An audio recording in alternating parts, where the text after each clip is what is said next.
আসসালামু আলাইকুম ওয়া রাহমাতুল্লাহ। আজকে আমরা যে ঘটনাটি সম্পর্কে জানব সেটি হলো তিন ব্যক্তি আল্লাহ তাআলার কাছে পছন্দনীয় আর তিন ব্যক্তি অপছন্দনীয়। হুজুর সাল্লাল্লাহু আলাইহি ওয়াসাল্লাম ইরশাদ করিয়াছেন, তিন ব্যক্তিকে আল্লাহ তাআলা ভালোবাসেন আর তিন ব্যক্তিকে আল্লাহ তাআলা ঘৃণা করেন। যেই তিন ব্যক্তিকে আল্লাহ তাআলা ভালোবাসেন তাহাদের মধ্যে একজন ওই ব্যক্তি যে কোনো একদল লোকের সহিত ছিল। তাহাদের নিকট একজন ভিক্ষুক আসিল এবং একমাত্র আল্লাহ তাআলার দোহাই দিয়া তাহাদের নিকট কিছু চাইতে লাগল। তাহাদের সহিত ওই ভিক্ষুকের কোনো সম্পর্ক, আত্মীয়তা ইত্যাদি ছিল না। লোকেরা ভিক্ষুককে কিছুই দিল না। তাহাদের মধ্য হইতে উক্ত ব্যক্তি উঠিল এবং গোপনে ওই ভিক্ষুককে কিছু দিয়া দিল, যাহা আল্লাহ তাআলা ব্যতীত অথবা ওই ভিক্ষুক ব্যতীত আর কেউই জানে না। এই দানকারী ব্যক্তিকে আল্লাহ তাআলা অত্যন্ত ভালোবাসেন।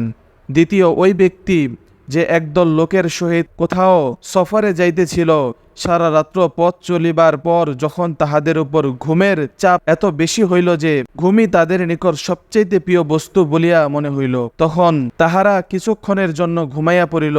কিন্তু তাহাদের মধ্য হইতে এক ব্যক্তি দাঁড়াইয়া আল্লাহ তাআলার সম্মুখে বিনয় সহকারে কাঁদিতে লাগিল এবং কোরআন পাকের তেলাওয়াত শুরু করিয়া দিল।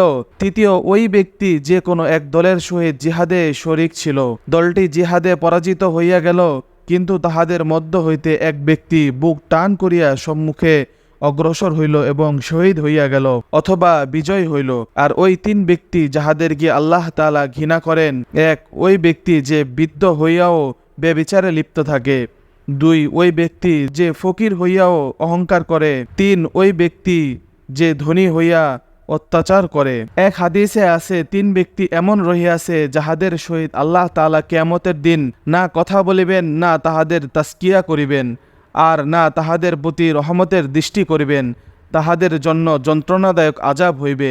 এক বৃদ্ধ ব্যভিচারী, দুই মিথ্যাবাদী বাদশা, তিন অহংকারী ফকির।